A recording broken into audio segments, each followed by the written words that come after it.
तू दूर हटके मजा ले लो जवानी के भीड़ सटके दिल जनिया मोरे रनिया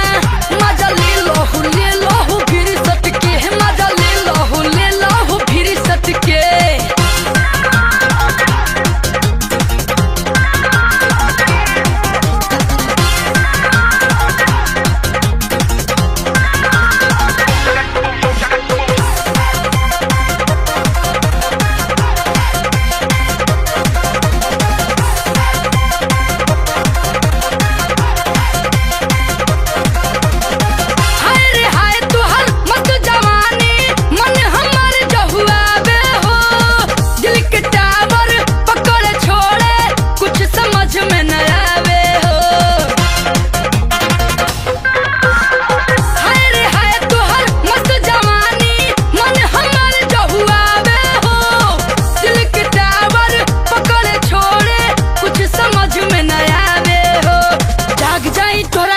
हम तड़के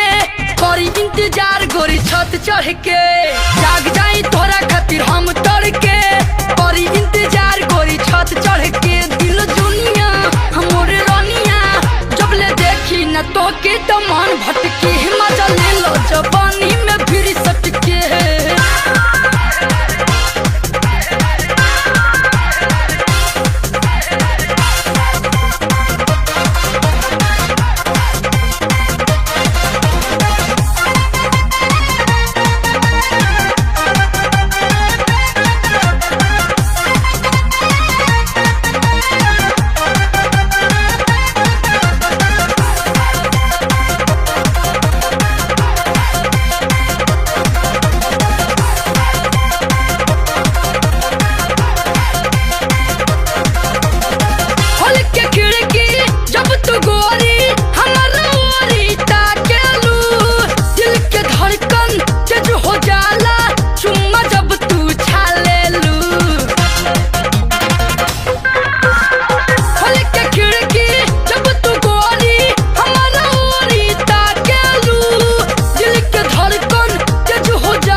खुद के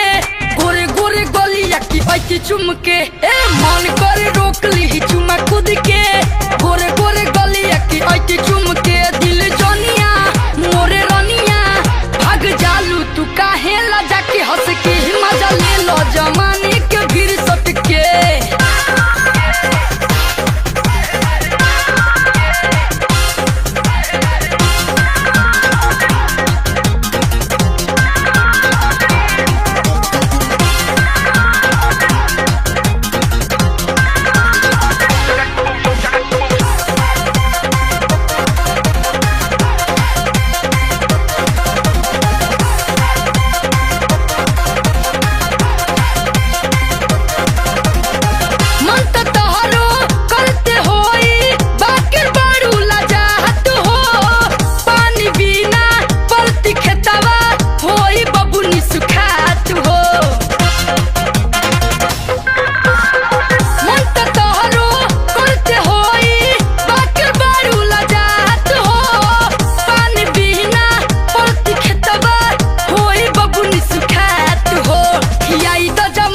पचासी झट